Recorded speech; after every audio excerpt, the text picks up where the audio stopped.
again to another edition of Faith and Finance. This is our 11th installment of Faith and Finance, and we're discussing this evening inheritance and estate planning. We are thanking each and every one of you for joining us for the past several weeks, and we're excited about our presentation this evening, where we're joined, as always, by none other than Dwayne Anderson. Dwayne, how are you doing this evening? I'm feeling good. I'm excited to be here. Good, definitely. The weather outside is a little rainy, but it is. It's a rainy day, but we're ready for another great program. We're excited about it. Excited about it. I'm glad you all joined us again. We have our special guest here this evening in the wings, in the green room, if you will. She's waiting to join us here shortly. As always, we encourage each and every one of you to be doing your lesson at home, and we are under the expectation that you've done that. So as always, we give a quick recap, which we'll do this evening, and then we'll move into the core of the lesson. And we want to make sure you also start lining up your questions for our expert as well. I'm sure some of you have already come with questions you want asked and answered, obviously, this evening. So we're going to put the phone number across the screen so you can actually text that message in. And if you're joining us on Facebook Live, you can also submit your question via that portal as well. At the end tonight, we're going to give you some information about our next step as we get down to the final installment of Faith and Finance, where we put everything together. That final installment will be on October 17th, and that installment will be at our regular church service time. So if you're looking at how everything comes together, how it all ends, that will be done on October 17th during our regular church service time. That's going to be at 11 o'clock, where a message will be presented on money. This evening, Faith and Finance, inheritance and estate planning. Dwayne, inheritance and estate planning is something that most individuals take for granted. So we want to make sure we discuss that this evening. Anything you want to add to that? Yeah, no, it's really important, and I'm excited about this particular program, mainly because of the fact that it's something that a lot of us seem to neglect. Inheritance and estate planning, making sure everything is in order. We've gone through everything pretty much this course, Orville. We've talked a lot about budgeting. We've talked about getting out of debt. We've talked about saving and investing for the future. And then, of course, now we're talking about leaving a legacy. That's and correct. So we're excited about that and putting a bow, so to speak, on this whole thing. And letting people know, getting all of your financial house in order. And just real quick, if you've missed any of the broadcasts so far, please go back and watch them from the beginning in their entirety. You'll see how it all comes together. Yeah, I do understand that individuals have a certain topic they like to hear about, so they'll tune just into that. When we put it all together on October 17th, we want to make sure everybody has had the opportunity to not only hear, but also had an opportunity to apply a lot of the concepts to their life as well. The text for this week is Ecclesiastes 2, verse 21. It simply says, "For there is a man whose labor is with wisdom, knowledge, and skill, yet he must leave his heritage or his portion to a man who has not labored for it. This also is vanity and a great evil." See, the Bible talks about everything in finance. This text simply says that you have worked your whole life, and now because you did not have a plan, your legacy, the things left behind, are left to a man who has not labored for it, or that individual who has not put in the time like you have. So that's why a will is important. That's why trusts are important. And we're going to talk a lot about that this evening as well. Your estate consists of everything you own. As you grow older, the emphasis in your financial planning will shift from accumulating assets to distributing them. So that's important to understand as well. Estate planning includes wills and trusts and is useful to both rich and to the poor. There's a misnomer that if I don't have anything to leave, then why should I worry about a will or a trust? Our expert will give us more information on that this evening. Trusts not only provide tax advantages, but can also be used for choosing a guardian for children and avoiding family fights over personal belongings. No matter what it is, whether grandma left her pretty watch that somebody always wanted, that watch can be the course or of contention in a household. So just because all grandma has or all mom has a watch doesn't prevent her from leaving a will as well. So what is estate planning? What is estate planning? Estate planning is a definite plan for the administration and disposition of one's property during one's life and at one's death. It involves both handling one's property while the person is alive and dealing with property a person still owns at the time of death. So this is very important. Two components of estate planning are building one's estate through working purchases, savings, investments, and insurance, and transferring or distributing your assets as well. These are very key components. Again, our expert that's in the wings will give us a lot more information on that as well. Dwayne, you mentioned earlier that a lot of people don't do this. What's maybe one of the reasons that a lot of people neglect doing estate planning? Well, I think you talked a little bit about it earlier about the fact that, listen, I don't have anything to pass down, so I have nothing to worry about. But there is always something that can be passed down. And I think it's really important that you kind of, like I said, get your house in order, because once you do pass away, there is the issue of probate or whatever the case may be. And it can cause issues for your family way after your death and for a long period of time as well. I think also, too, when you start getting in the mindset of estate planning, it kind of shifts the way that you approach how you do things in life. You're not just thinking about yourself anymore. You're thinking about your future and your future generations. I know with my children, I'm always thinking about what decisions am I making today and how that's going to affect them moving forward. So estate planning, I think, is a very important aspect of getting all of those things. It's a total plan and getting it in order. Definitely. The crowning out of stewardship in Psalms 24, verse 1 says, God is the owner of everything. Therefore, it's logical to conclude that from a biblical perspective, that I should return to him what's left in my estate when I no longer have a need of it. Proverbs 20, verse 21 says, an inheritance gained hastily at the beginning will not be blessed at the end. So those that accumulate an inheritance quickly, there may not be a blessing associated with that. Also, preparing for our children to be productive citizens in society through receiving an education is better than leaving them a large amount of money when they die. So putting aside intentional effort to put aside monies for education is imperative as well. If a person has not created an estate plan and executed the appropriate documents to implement their wishes, a plan will be created and imposed on them by the state in which they reside. So no plan, there always is a plan. It's whether or not it's your plan or the state's plan as well. So there is a process to estate planning. And briefly, some cling to the old notion that shortly after you complete your estate plan, you will die. And I think, Dwayne, that's a true misnomer, especially amongst our community, if you will. Yeah, I mean, it is. You start thinking about these things. You know, I've had this discussion with the people as well, and it is a uncomfortable conversation, Sure. but it's a necessary one. You know, there's been so many times where people pass away, and you start looking through documents, and you're met with this huge avalanche of information that you were not prepared for. So it's better to have those things taken care of on the front end, so that way you're not dealing with them, you know, after that situation has happened. Exactly. Think about the individuals you love right now. Again, when we die, we know nothing, but that's no reason that we don't have a plan in place and leave the family and loved ones behind with no plan. Your estate planning concerns can be divided into three important areas. One is financial independence. The need of family members is family legacy. And also what is returned to God is a spiritual legacy. Most of our community don't think about that as well. When we pass on, if we do leave something, it's usually just left to our family members. But believe it or not, some denominations, they have a good foundation on leaving things behind for not just their church, but maybe individuals in the church as well. And that's a lot of times how churches grow, from the wealth accumulated by their members as well. So we want to leave not only a legacy to our families, but also leaving something back to the church as well. And we'll talk a little bit more about that as well. Example, a good man leaves an inheritance to his children's children. That's Proverbs 13, verse 22. Again, the Bible talks about many things about finances. Proverbs has, I think it's 31 chapters. I mean, that's almost one a day. If you read that, you can have a good knowledge where God wants your finances. Proverbs, you want to spend a lot of time in Proverbs, if you will. As we come down to the end here, there's an apparent conflict to be resolved. In Old Testament times, passing ownership of land to descendants was very vital. Without it, succeeding generations couldn't farm or raise livestock. So we're just talking about now the importance of putting aside a plan for your money as well. Yeah, I mean, I just want to, one of the big issues, and it's biblical. We talk about it; it's biblical.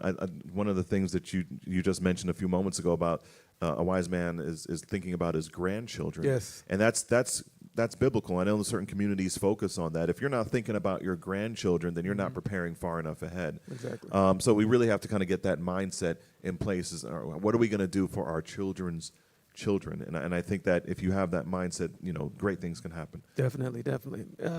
Testimonies for the Church, Volume 3, page 399 says, by such a life, they show the true value of money, that it is only to be appreciated for the good that it will accomplish in relieving their own wants and the necessities of others, and in advancing the cause of God.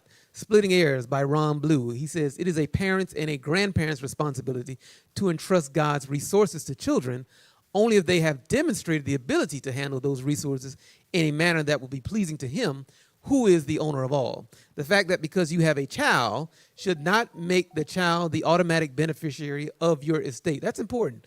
And I'm sure we'll talk a little bit more about that as well. If you know right now that your child or your children are not good with money, then maybe you should have a different plan in place as to who should be the benefactor of the funds or the property that you leave in your wake, if you will.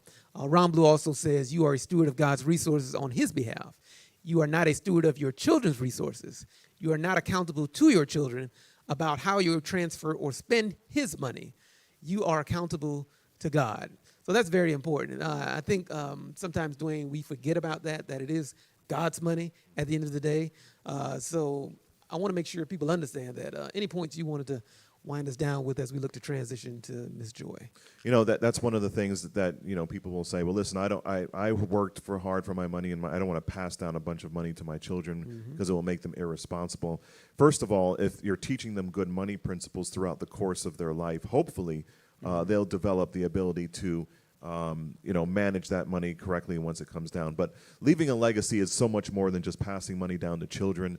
We'll learn about that in a little bit. But the importance of leaving a legacy is, what are you doing for future generations, and not just your own families, but what other generations, people that are in need. And I think that's really how you can leave a lasting legacy and really building up God's kingdom. That's important. I wanted to leave you with the text. It's Revelation 14:13.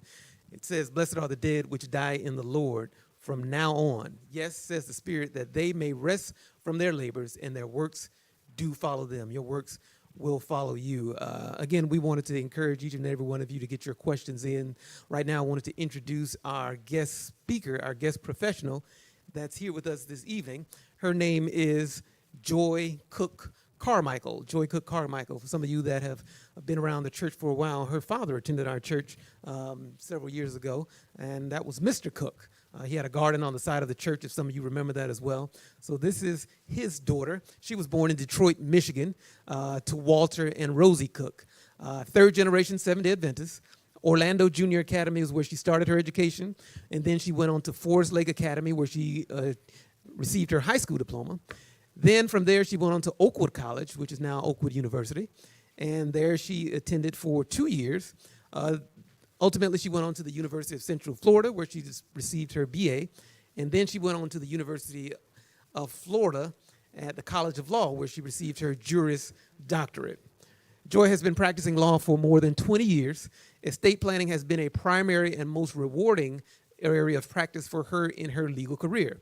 However, Joy also has a legal background in real estate, business, contracts, local government law, and even homeschooling as a former homeschooling mom.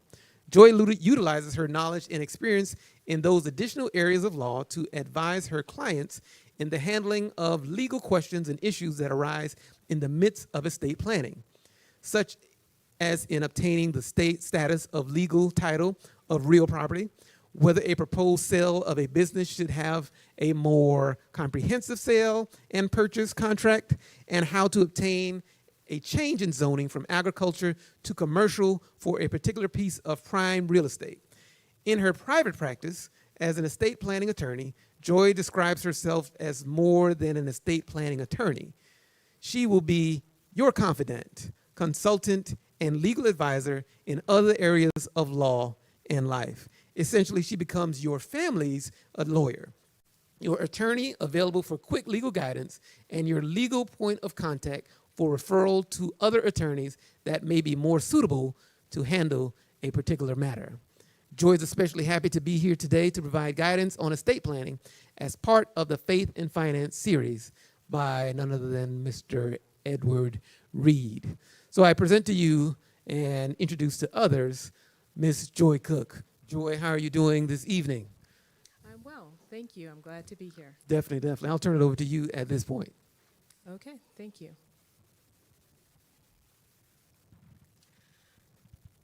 Okay, this evening we're going to continue our discussion on estate planning. The title of this topic is Estate Planning for Health, Wealth, and Heritage for Everyone, Singles, Families, and Seniors.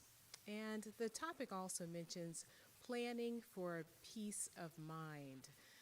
And that's essentially what people feel after they have established their estate plan is peace of mind.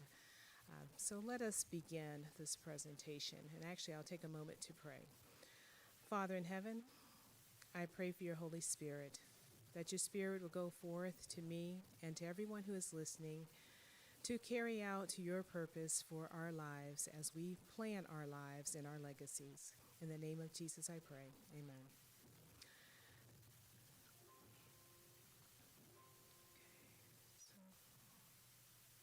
Okay, a brief outline I've provided for you just so that you can see what to expect, what I'll talk about. First, I'll briefly discuss the importance of estate planning.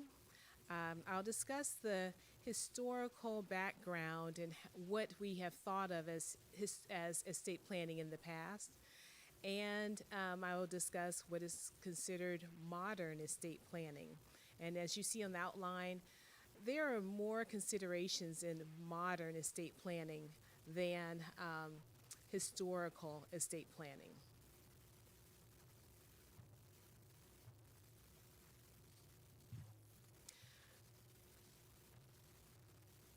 The primary purpose, in our introduction, Planning for Peace of Mind. The purpose of estate planning is to emphasize the need to set thine house in order, and to discuss the ancient foundation for establishing an estate plan, which I like to refer to as a Plan Z. People think of I have my Plan A, okay, then I have my backup plan, my Plan B, but the estate plan is your Plan Z. That's the ultimate plan, the last plan, and that's what we're talking about this evening, and that is what each of us should have. That plan plans for the various emergencies in modern life especially. Generally, the beginning of life and the end of life and the various stages of growth between those events have remained the same for humanity and will remain the same until Jesus comes again. Also, Jesus' counsel for us to prepare ourselves and those around us for his second coming has remained the same. Therefore, establishing a Plan Z is an ancient ritual in which we should still be involved. However, the modern Plan Z requires preparation for the various modern emergencies of life and protection of your health and family members through the creation of additional documents that comply with the numerous federal and state laws, rules, and regulations that govern our modern society. So I just wanted to point out the difference in the historical understanding of estate planning. When many people hear of estate planning, they think of that's an event in which the wealthy plan for the distribution of their wealth to their descendants through the creation of a last will and testament or a trust. However, estate planning in modern times is much more than that. That focuses on life's emergencies and death. Now we need to plan for the maintenance of our health, the care of our family members, and the preservation of our heritage.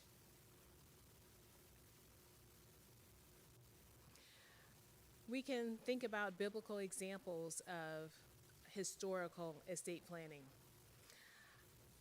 Perhaps you can think of Abraham, Jacob, the account where Jacob sat down or was on his, as we would say, deathbed and giving a pronouncement of the estate plan or the future for each of his sons.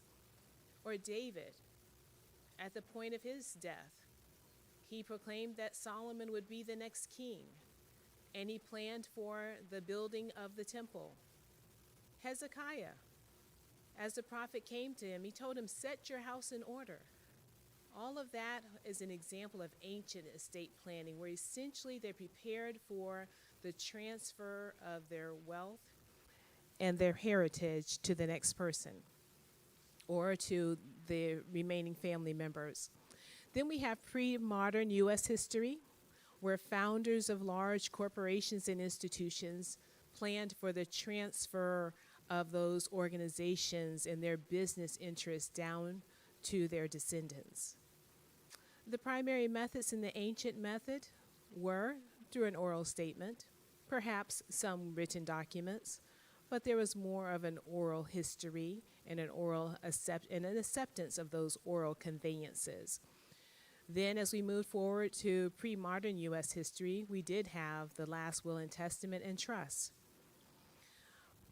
But let's look at modern estate planning. We have more to think about. It's just not passing down one large company or institution or large grants of cash or other business interests. Now we have to think about protecting our health for the various emergencies of life.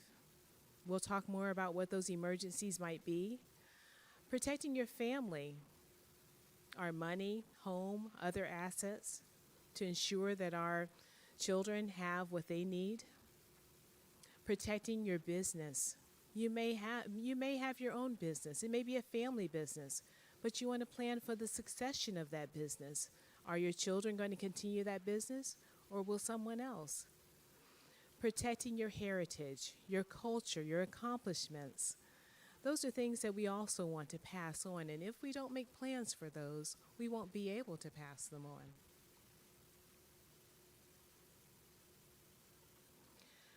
So let's talk about the first one. To protect and manage your health is actually part of estate planning. That's something that pertains to us as we're living.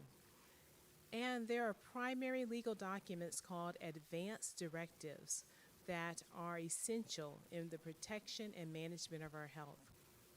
What are advance directives? If you work in healthcare, you're familiar with them. But let's look first at when those advance directives would be useful. They help us in the emergencies of life, those events that we don't want to encounter but may inevitably happen to us or to our family members. Let's look at some of the scenarios. Perhaps a single 35-year-old adult is on a mission trip outside of the United States, and her return is delayed because of interruptions in travel due to the COVID-19 pandemic. That probably happened to some people. Who will maintain her mortgage payments and other financial responsibilities? A young child of a married couple becomes ill and requires hospitalization while the child's parents are away on a trip. Are the grandparents authorized to consent to medical treatment for care of the child? Or perhaps both parents are involved in an accident and become incapacitated. Who is authorized to care for their children? Who can provide instructions for the parents' medical care? Or let's think about the business owner who's involved in an automobile accident and becomes incapacitated. Who will manage his business? Or this scenario is occurring as many of our parents live longer. An elderly parent is experiencing difficulty paying bills, and a caregiver seems to have a more lavish lifestyle. Are the adult children authorized to review the parent's bank account? Those are some of the emergencies that we encounter, and advance directives, some of those for health care, some for financial matters, are the documents that we need to have in place to address those. Documents to protect and manage your health are called Health Care Advance Directives. 4 essential legal documents are the designation of a healthcare surrogate, a living will, and I have HIPAA there, essentially the authorization for someone to be able to see your medical records, and declaration of a pre-need guardian for adults and for minor children. Let's talk about the designation of a healthcare surrogate first. The term surrogate, as you see there at the bottom of the screen, means any competent adult expressly designated by a principal, which is a person, to make health care decisions on behalf of the principal upon the principal's incapacity.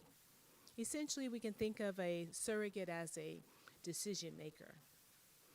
And the designation of a healthcare surrogate is a legal document.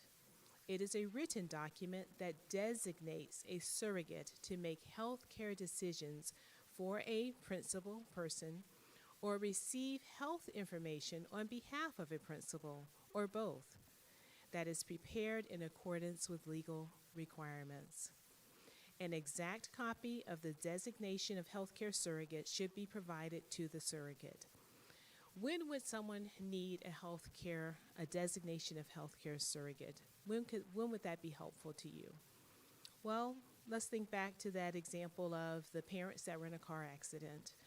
At the point, if both of them were incapacitated, which means they're unable to speak, they're not physically sound, they're not considered mentally sound because they're not able to speak or express their desires for medical care.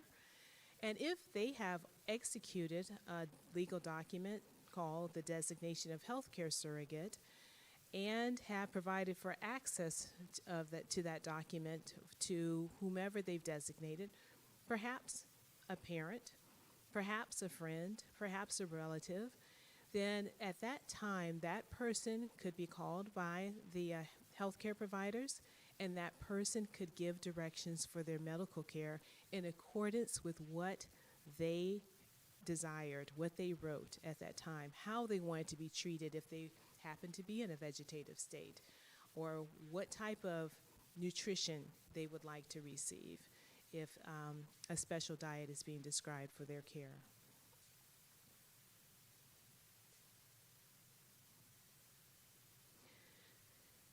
If someone has not designated a healthcare surrogate, the state needs to function. Healthcare providers need to be able to move forward to provide care. Therefore, the state of Florida, as most states, has outlined a process by which they will essentially give you a surrogate, and that person is called a proxy. They have a system, or I would say our statutes provide a system where they consider certain people in the order listed on the screen. First, a guardian that may have already been appointed would be the first person who could give directions for medical care. And from that point, the consideration moves down to a spouse, an adult child of the age of majority, of course, a parent, a sibling, an adult relative of close relationship, a close friend, or a licensed social worker selected by a bioethics committee. So that is the order of consideration. If you don't have a designation of healthcare surrogate, there is a plan for you, but it may not be the plan that you would like. When does a healthcare surrogate, that decision maker, make decisions for you or obtain access to your healthcare information? Well, it depends on when you decide in your written document that that person would have access. They would ultimately be able to make healthcare decisions for you when you are incapacitated. But you may provide, in certain instances, perhaps your health is weak, perhaps at times it's just you want someone to be available to also be able to speak with your healthcare providers while you also speak with them and you have capacity. Then you can designate that that person has ability to actually provide guidance and instruction to healthcare providers during your capacity. As far as access to your healthcare information, as we know, federal laws do not provide open access to our healthcare information, but in your designation of healthcare surrogate document, you can specifically state that your surrogate who will be making healthcare decisions for you will be able to have access to that information so that physicians can share their diagnosis, their proposed plan of treatment for you with your healthcare surrogate. And I have here a discussion of the Terry Schiavo case. Many of you may be familiar with it.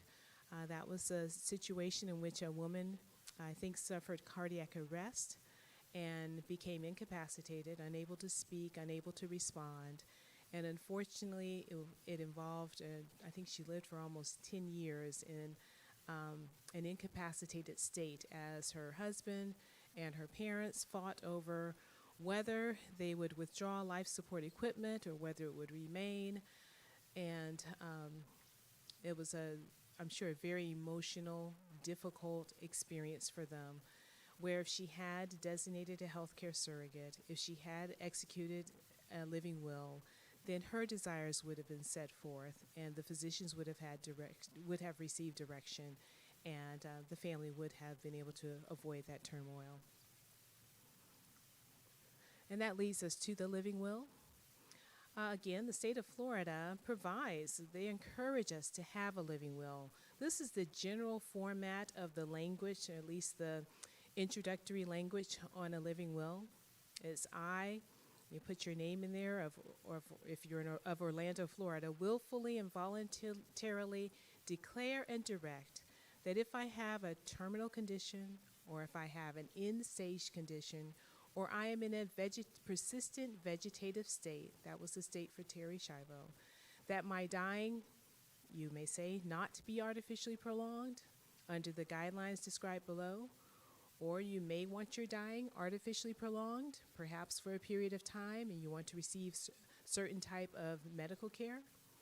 So, and as I've handled this with at least a couple of clients and for myself, I think that the terms are somewhat general, especially if you're in the area of healthcare. You know that having a terminal condition doesn't mean that you're incapacitated. You can still be walking around. So the treatment you want during that stage may be different. If it's end stage, that could be similar to terminal condition for you, what type of treatment. You may want all efforts to preserve your life. If you're in a persistent vegetative state, you might want to just give a period of time for your family members to consider whether you would awaken from that state and be able to recover. And if not, after that passage of time, you just rather that they not continue any life support equipment.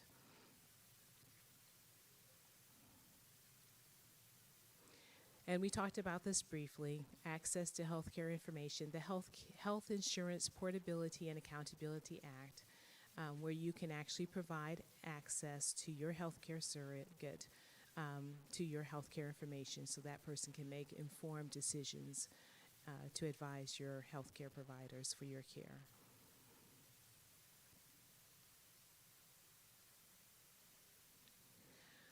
So now, another advanced directive, but not for healthcare. This pertains to your finances and other business decisions. Protect your wealth is a second consideration of modern estate planning. Yes, it is similar to the historical estate planning, but now we have more legal documents. One of them is the Durable Power of Attorney. The Durable Power of Attorney is a document that allows you to appoint someone to handle all of your financial and business matters or a specific matter. This would be the item that would have been helpful to the 35-year-old that was on a mission trip and unable to return to the U.S. to manage her financial affairs. If she had a durable power of attorney that she had executed and appointed an agent, that's essentially called an attorney in fact, to be able to handle her financial and business matters, then that person essentially could step into her shoes and continue to handle her financial affairs, although she was not able to do so. Typically, that power is exercised during a person's period of incapacity caused by an illness. We can think of that couple in the car accident. If they had a durable power of attorney that had been executed, then that person would be able to continue to handle their financial affairs. It may pertain to a specific transaction for which you may not have time or are not available. People don't think about that, but perhaps you have been in a car accident. Perhaps you have a friend that is knowledgeable in that area and could negotiate a settlement with the auto insurance provider, and you say, you know what, why don't you just handle this for me, negotiate the settlement. Maybe you don't want to handle it, hire an attorney, and you actually prepare a durable power of attorney for that person to handle that specific matter. They can't handle anything else, only that matter for you, and they could sign documents into the settlement agreement for you. But I want to caution you with a durable power of attorney. A durable power of attorney is effective upon the signing by the principal.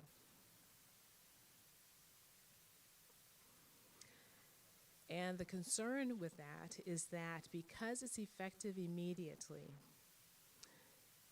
if you hand it to someone, that person essentially is empowered to do whatever powers you've given them in that document at that time.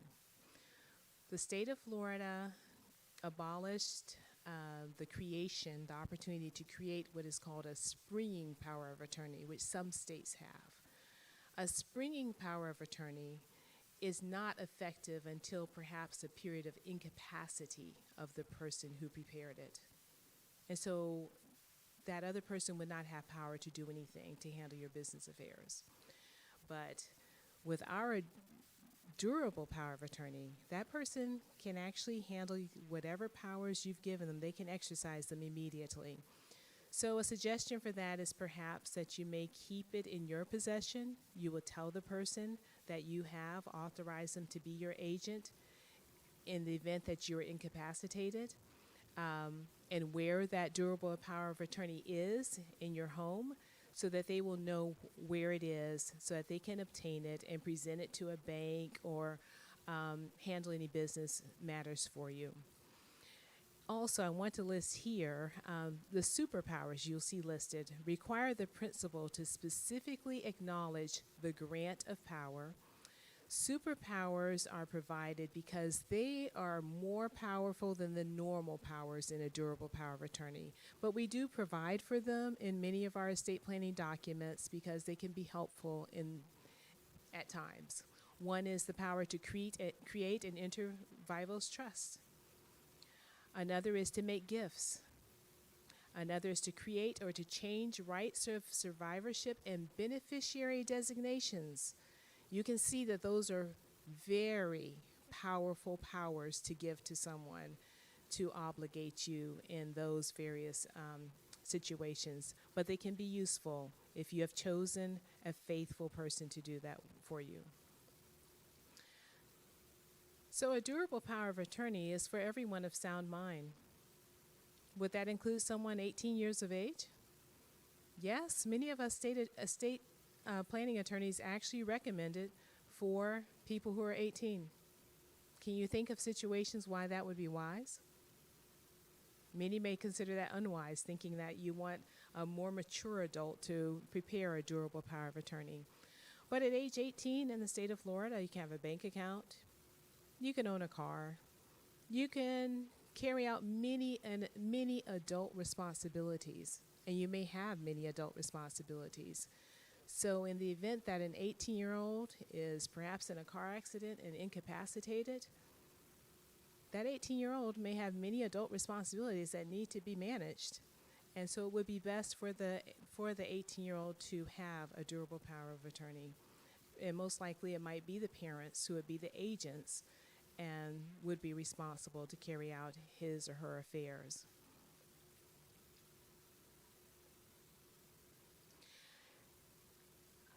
This is called not just a power of attorney, it's called a durable power of attorney. So I talked about how the powers can be executed when the agent can begin to execute them. But let's talk about the durability. How long is that person authorized? The grant of power continues until the events listed on the screen. The principal dies. The principal revokes the durable power of attorney. Upon a judicial determination of incapacity, unless a judge allows certain powers to remain exercisable by the agent. The durable power of attorney provides for an event of termination. It may say, for example, in that limited power to handle the settlement of that insurance claim, it may say, after the insurance claim is settled, this power ends. The purpose of the durable power of attorney is accomplished. That's what I mentioned as well. The agent's authority terminates, and a successor agent is not authorized to perform. Typically, you will designate your first person that you want to serve, a backup person, and another one. And if none of them are available, then that power of attorney actually terminates.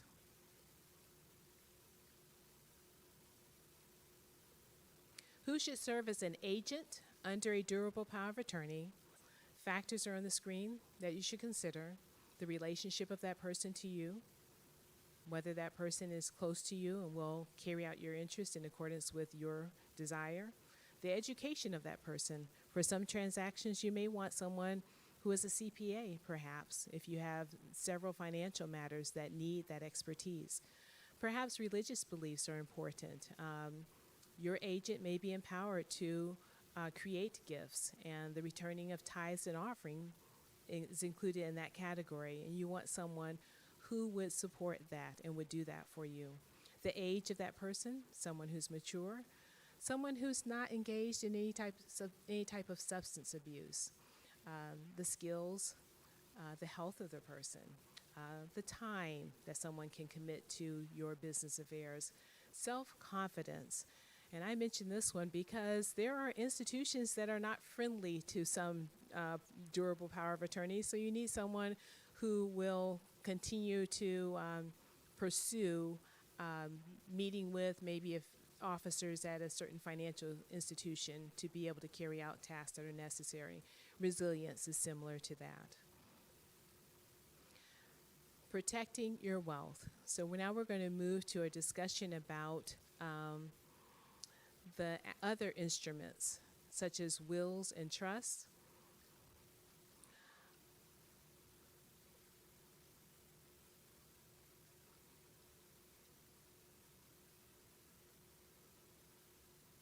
Okay.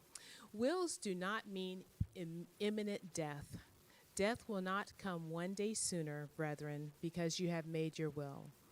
And Elder Thomas mentioned that as well in his presentation, because many times people feel that way. They don't want to deal with the subject because they think literally they may bring on their death. But that's a statement from Councils of Stewardship, page 328. In addition, it is utter folly to defer to make a preparation for the future life until nearly the last hour of the present life.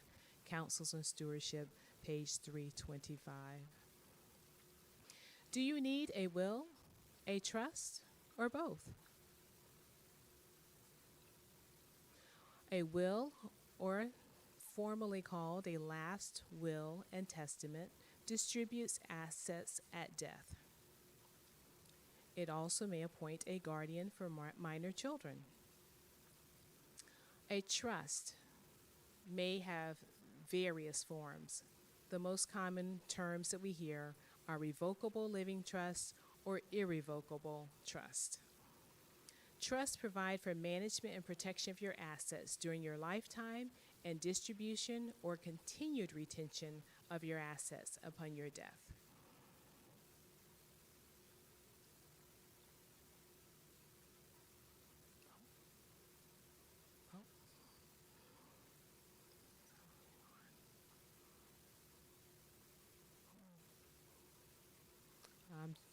Just a moment, I'm trying to see if we can go to the next screen.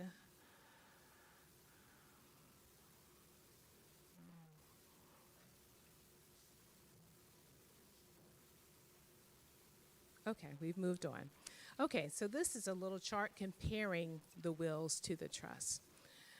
So the wills are a primary document for small estates, and they're designed to distribute assets at death to beneficiaries, including family members and charitable organizations. And they also provide for the care of minor children, as we mentioned above. But many people don't realize a will is still part of a trust-based trust-based estate plan. It's still a necessary document for the trust-based plan. Trusts, they're the primary document for medium to large estates. And the reason for that particularly is because you want to manage and protect assets from creditors and taxation during lifetime. And they're drafted in various forms for various uses. One of those uses is to reduce taxation of the estate and the liability for the beneficiaries. And they provide for succession of businesses and transfer of interest in real property. Now, let's talk about protecting your heritage, earthly and heavenly. What is our heritage? Well, we know our earthly heritage. It's our culture, our history, and our assets. We'll talk more about assets in a moment. Heavenly heritage, our characters, eternal life. A question is, do we have heavenly assets?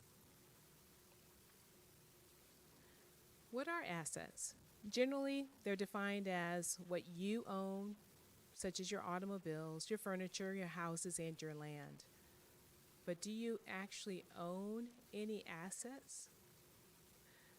In Counsels on Stewardship on page 328, it states, "Let the idea be ever present that it is the Lord's property which you are handling." To whom should God's assets be given? Elder Thomas talked about this as well. The will of God in this matter is law. In disposing of your property by will to your relatives, be sure that you do not forget God's cause. You are his agents holding his property, and his claims should have your first consideration. Your wife and children, of course, should not be left destitute. Provision should be made for them if they are needy. But do not, simply because it is customary, bring into your will a long line of relatives who are not needy. Counsels on Stewardship, page 328. Believing parents have frequently transferred their property to unbelieving children, thus putting it out of their power to render to God the things that are his. By so doing, they lay off that responsibility which God has laid upon them and place it in the enemy's ranks, means which God entrusted to them to be returned to him by being invested in his cause when he shall require it of them. This is a chart transferring money and other forms of wealth. You can see yourself at the top. You have land, perhaps. You have money, a home, rental properties, businesses, and investments. All of these should be transferred from you down to someone who's a faithful trustee and a personal representative. And I say that in the context of death. While we're alive, we are managing these things in accordance with God's will.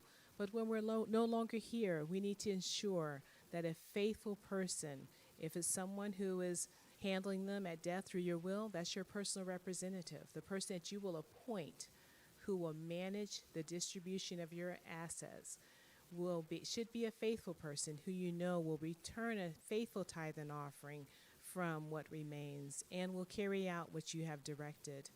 The same is true for a trustee that you appoint.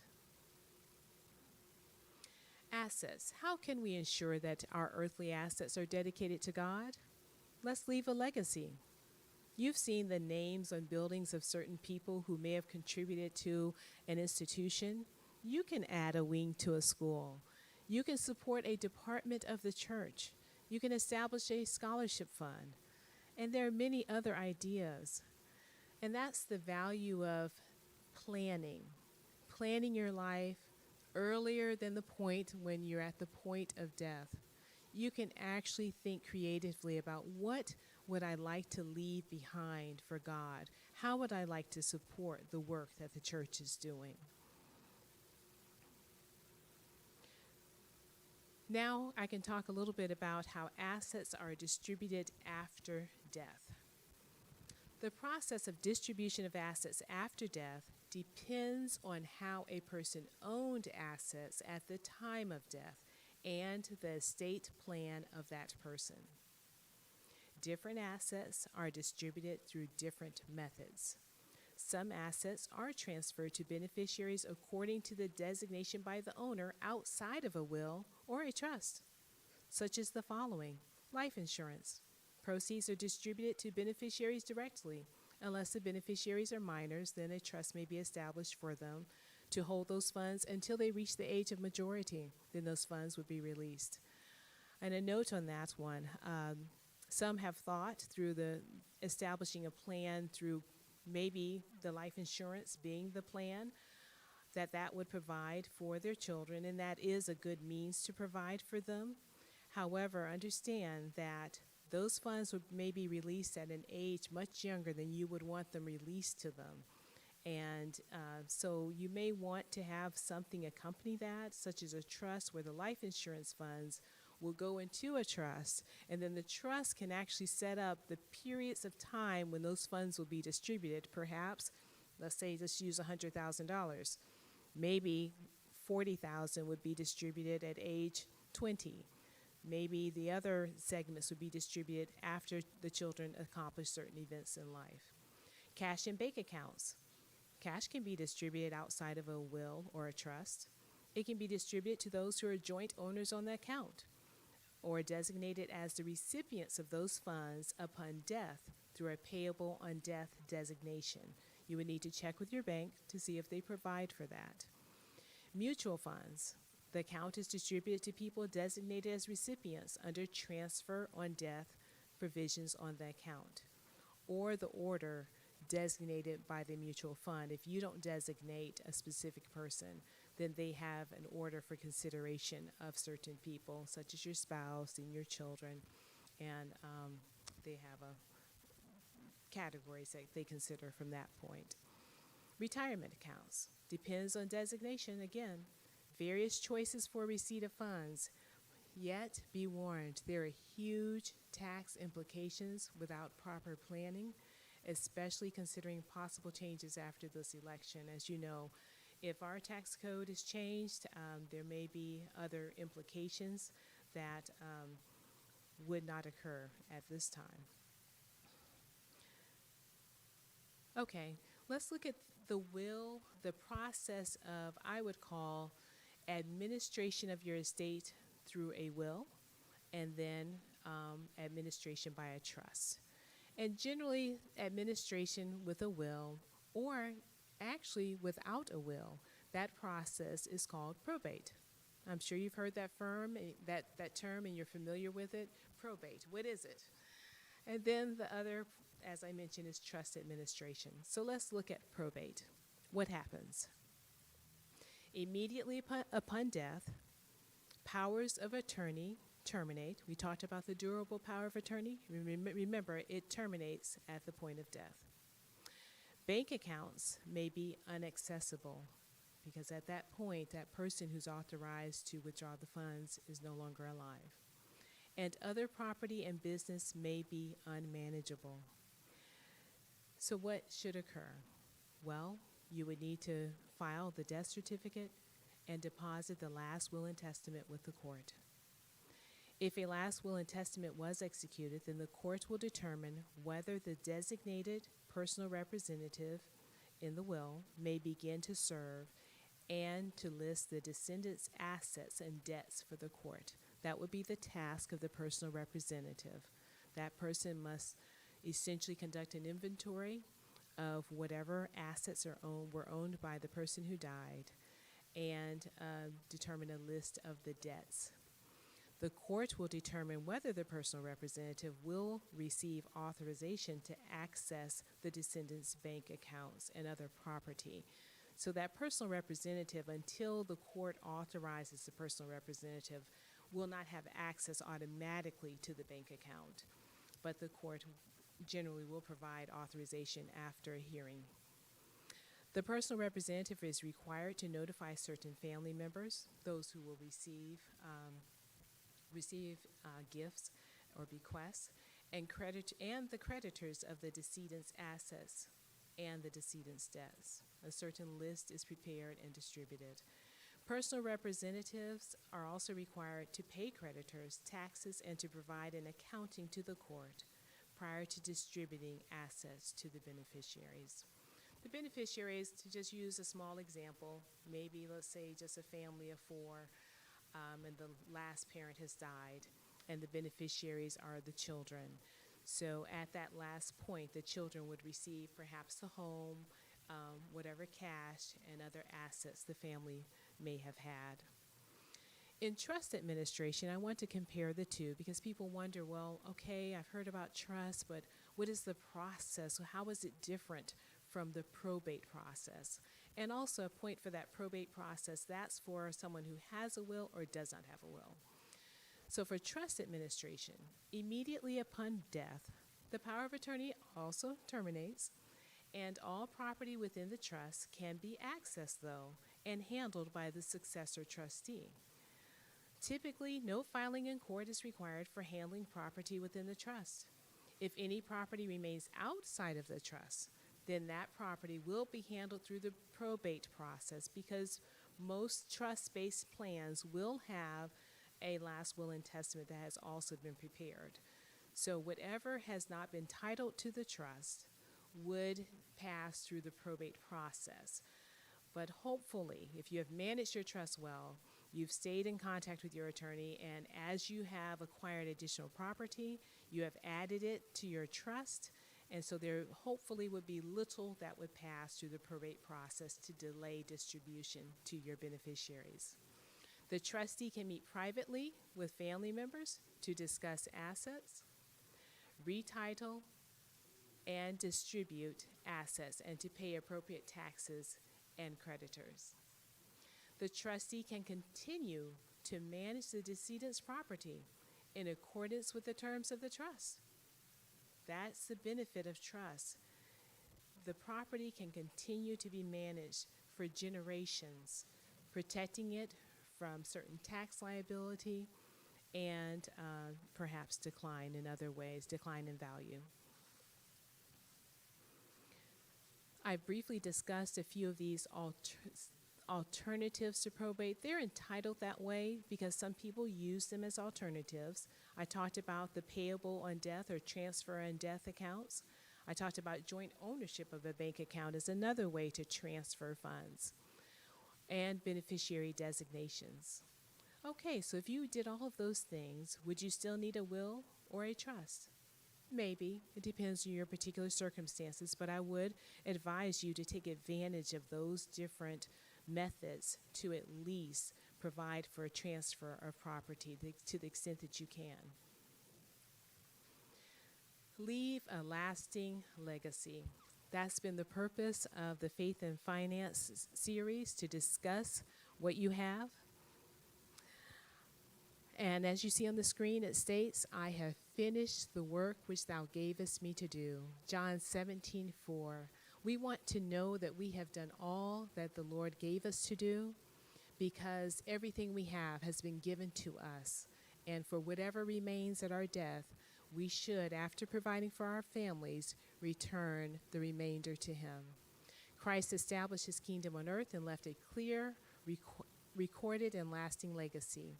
May we all ensure that we finish the work that he has given us to do.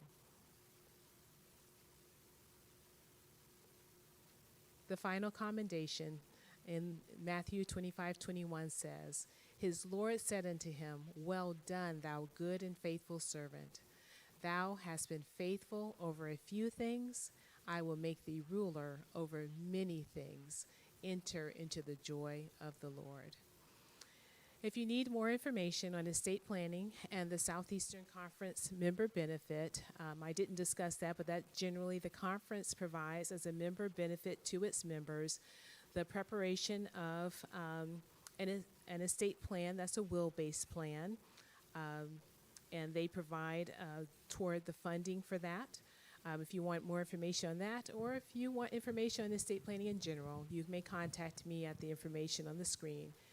That's my cell number, probably the best way to contact me, 407-619-5083. Thank you. Excellent, excellent. We appreciate that, Ms. Cook, that presentation. We have the number going across the screen for you guys to continue to submit your questions. We do have questions in the queue right now, so I'm going to go ahead and read some of those questions and have Mrs. Cook answer those questions, Ms. Carmichael answer those questions for us today. One of the questions is, do you need an attorney, or is an attorney required for probate? For probate? For probate, yes. An attorney is not required for probate. It's a technical process, but people have handled it on their own. The clerks at the courthouse are there, and they will give guidance. They can't give legal counsel. Okay. But people do attempt to do that. I don't think anything through the legal process is easy if you don't have knowledge. I think it's challenging, but Okay. it is available to people. So it sounds like it could be done. Maybe your suggestion is that you probably have someone knowledgeable to do it for you, it sounds like. That is wise. Okay. That is wise. All Yeah. right. Excellent, excellent. All right, another question. Is it better to give what you're giving? Is it better to give what you're going to give to others before you die so they won't have to pay taxes, or the taxes will be less, i.e. a large sum of cash or house?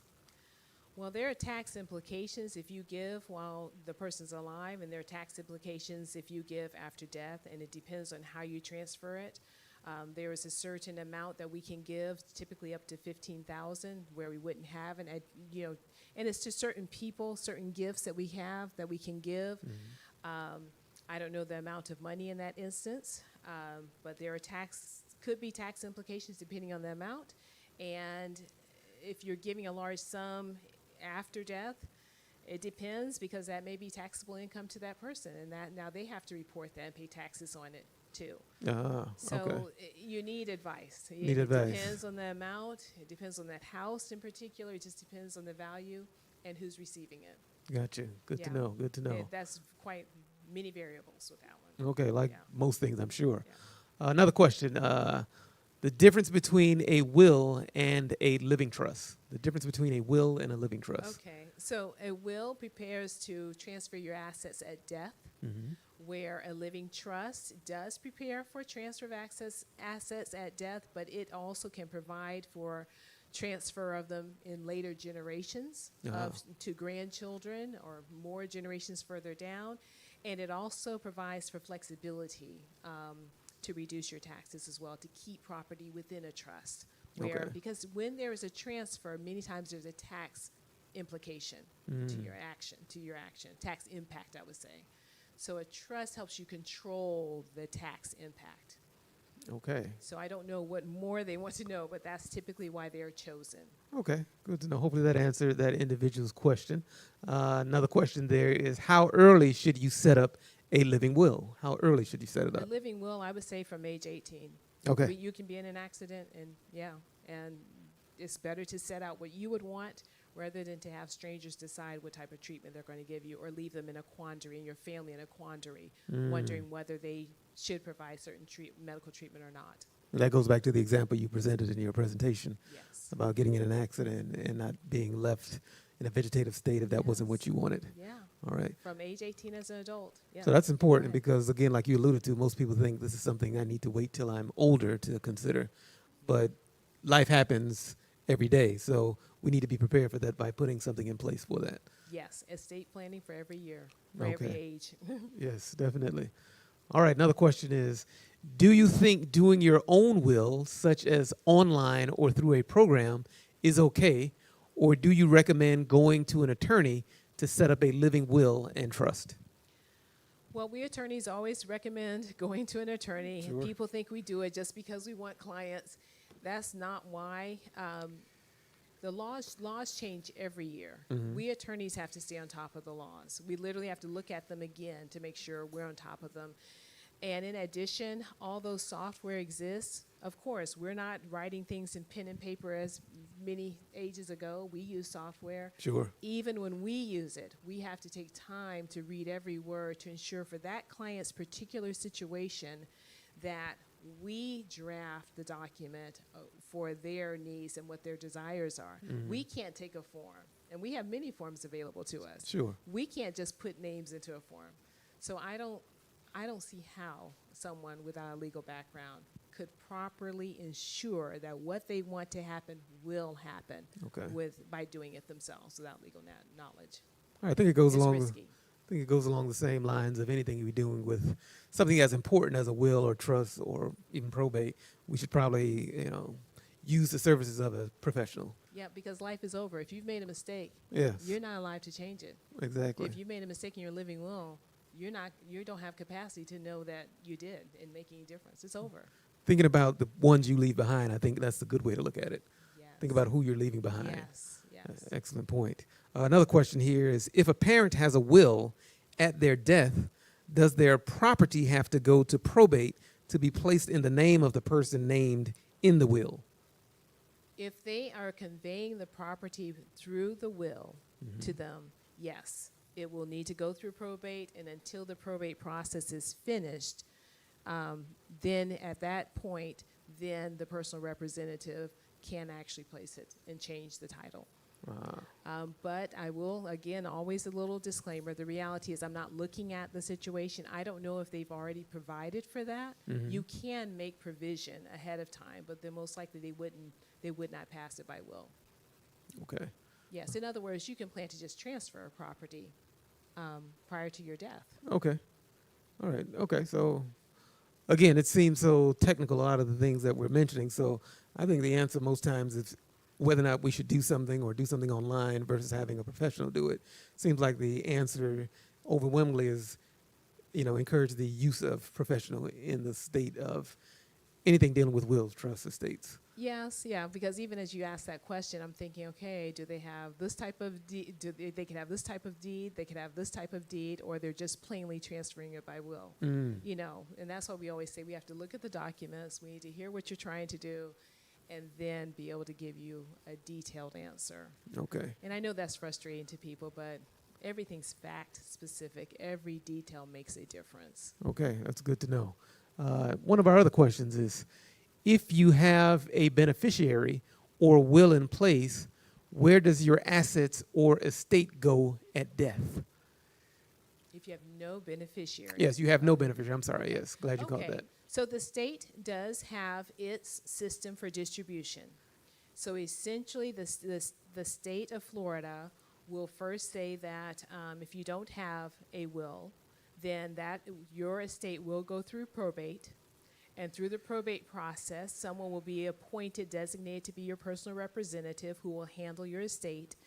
And as far as the distribution of your assets, then if there's a spouse and you own property, a house, the spouse will receive the house. The children receive a certain portion of whatever else may be left of your estate. Okay. But again, depends on the family. It may be a blended family, might be different.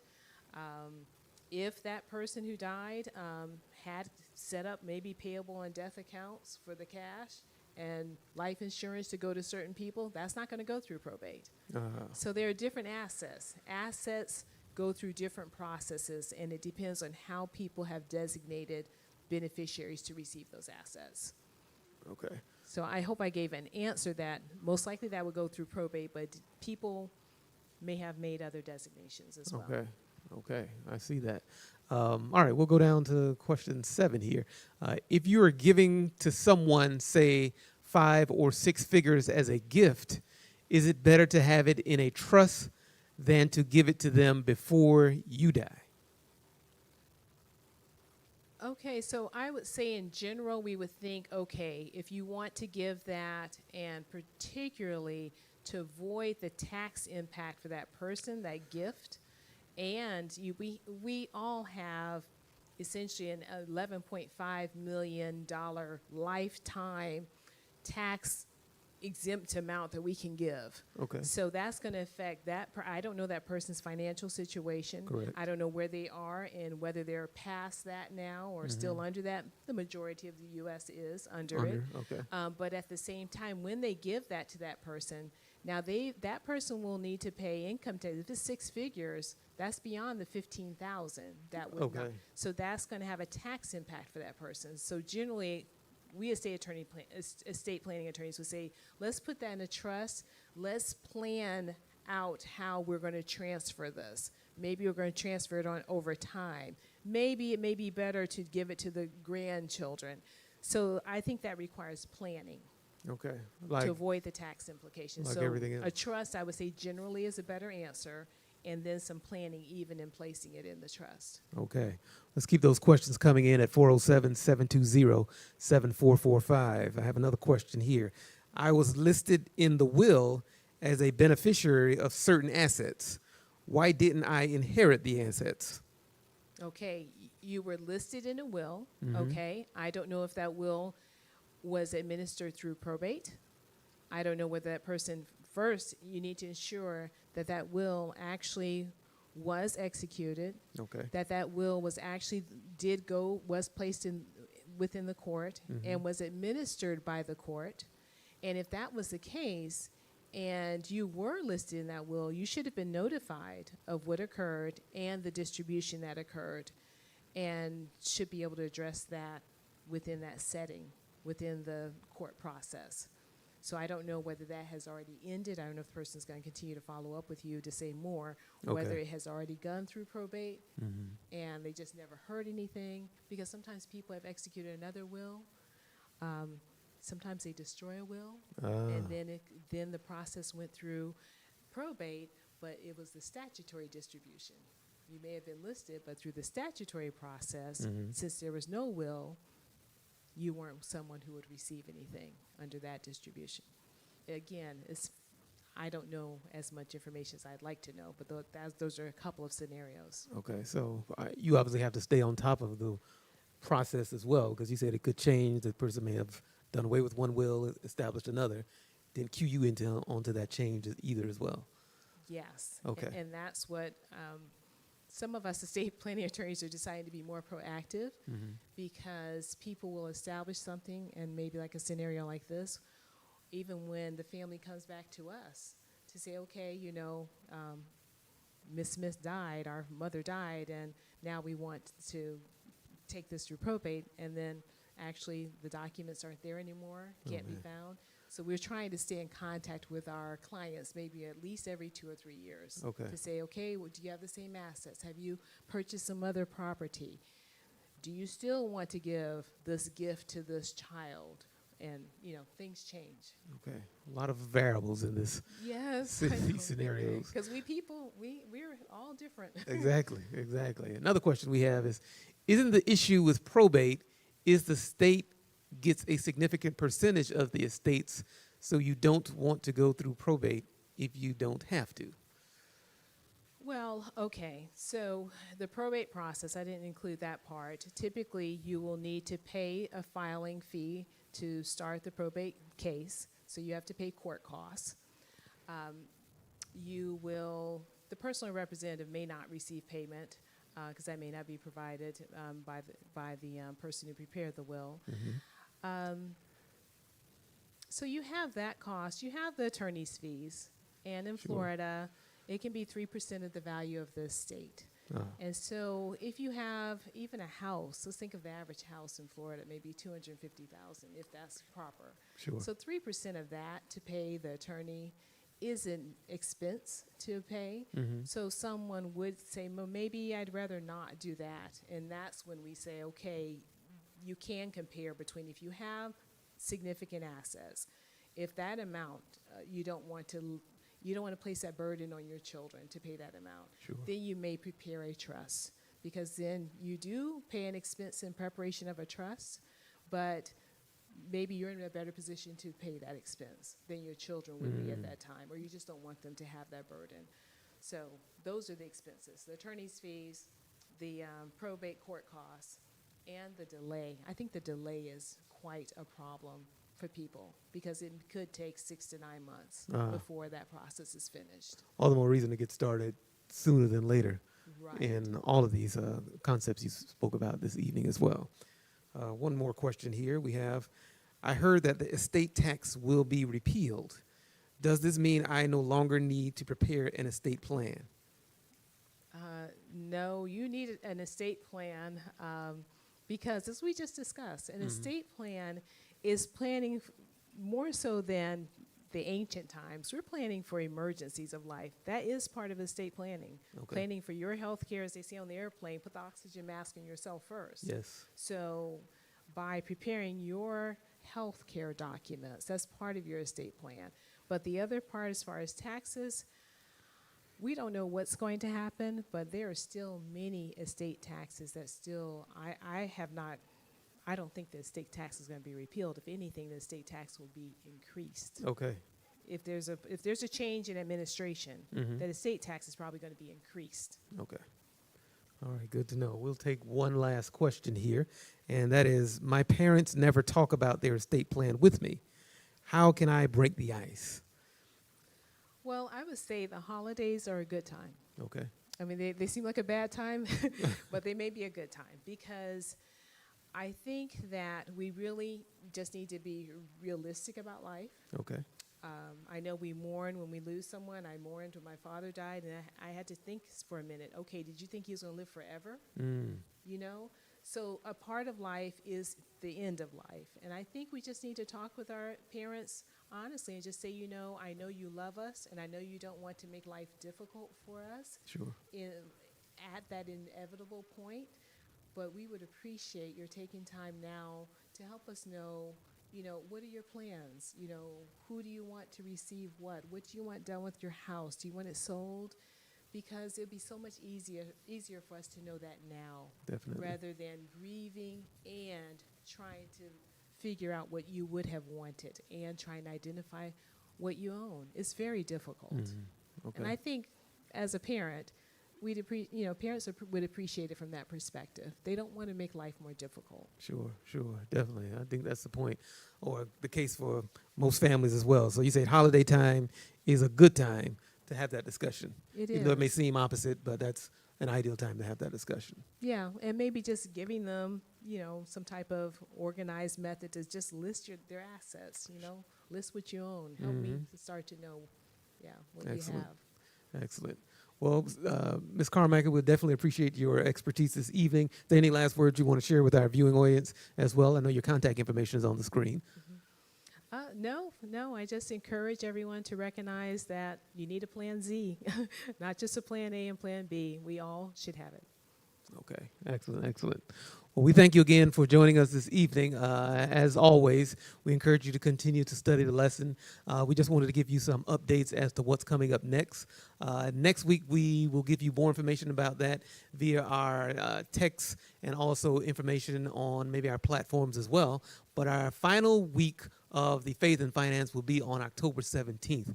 That's in 2 weeks. That's going to be in conjunction with our regular church service on October 17th. We'll present a message on stewardship and money, and then we'll finalize everything, putting everything into a bow in essence, and teaching you how to get out of debt in 5 to 7 years, including the mortgage. That'll be all compiled into our final lesson on the 17th of October. And again, that's going to be at our regular service time, our church service time on October 17th. We start our service right here at 11 a.m. Eastern Standard Time. I know we have a lot of viewers out west, so again, you want to adjust for that as well. But as always, all of our lessons are archived on YouTube and also on Facebook as well. So we'll be joined again here on the 17th. Look for more information on next week as we progress along. But again, we want to encourage you to study the lesson, encourage you to be debt-free, encourage you to refrain from using any credit, paying all your debts off so you can be out of debt and be able to plan for your future, not only for your future, but also the future of your children and your children's children as well. We thank you again, and God bless as we continue to build your faith through your finances.